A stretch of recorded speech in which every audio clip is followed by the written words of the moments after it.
Victory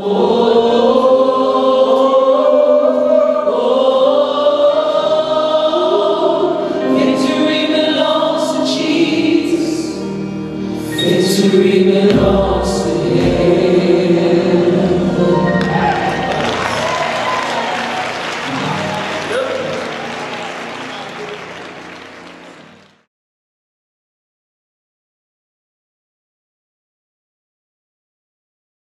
It was so hard for me, and I needed a clean start. I needed a fresh start with Jesus. You know what I'm saying? Or else it wouldn't have happened.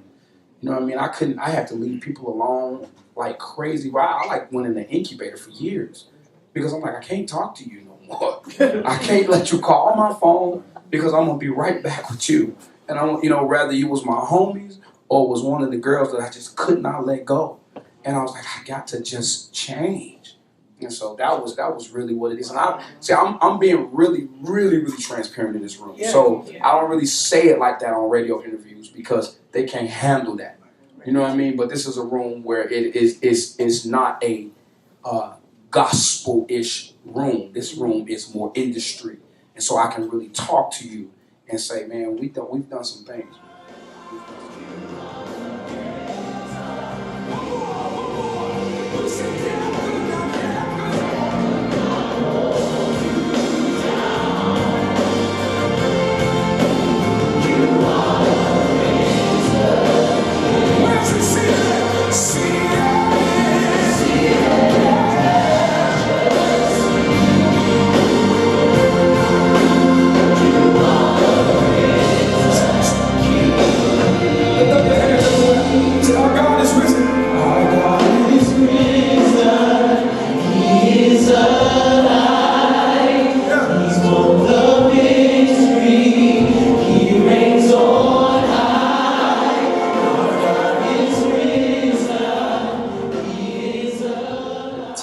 Stan wasn't at the label. He wasn't working at Entertainment One.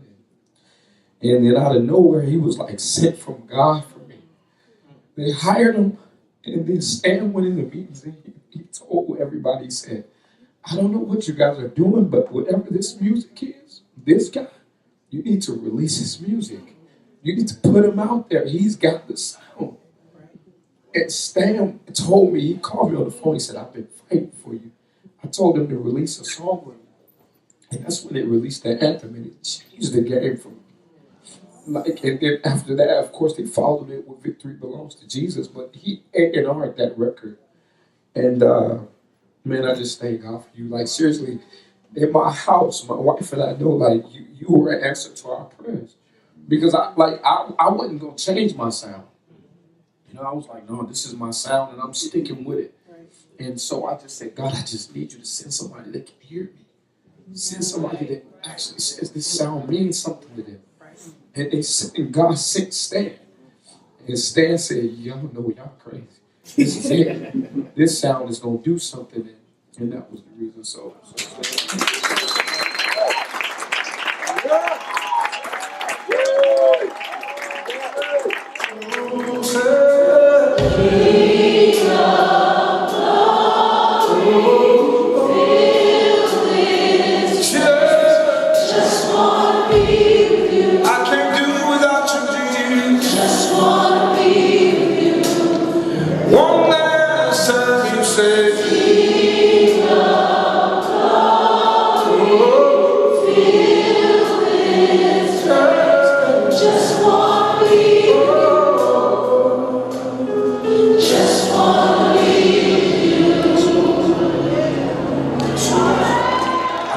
Power in the song.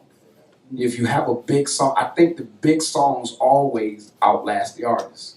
You understand? And I'm the reason why I'm laughing is because I don't want to, I want to make sure that I say the right thing.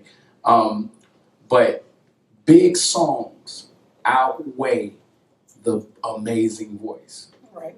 They will outlast the amazing voice, and I think that's sometimes where we get it twisted in gospel music. We think that like when somebody killing, that their career is gonna be. It's not equivalent. It's not, you know what I'm saying? It's the song. Yep. The gospel of Jesus Christ will always outlast you. Yep. I don't care how hot you are in the moment. That gospel is not going nowhere. It's going to stand forever, which is one of the songs. But it's going to be there. And so, that's why I try to I want to just stay right here and make sure that the message is the thing. Never could have imagined. I mean, you guys have given me joy tonight. I'm in New York. I'm away from home with people that I've never met before and worshiping God like we know each other. It's the coolest thing in the world. I'm telling you, all I did was for those of you that don't know my story, I used to play professional baseball, funny enough, in the New York Mets organization. And God told me, he says, I want you to lead my people into my presence. And I want you to leave baseball. And I left and I got thrown out of my house and everything because they put so much money into me playing ball that finally everybody was going to see a return off of me. And God said, no, I got something else for you to do.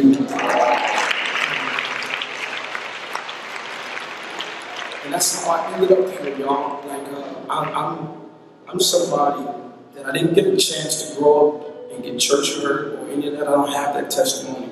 So all I really knew was Jesus. I came into this thing and all I learned was Jesus.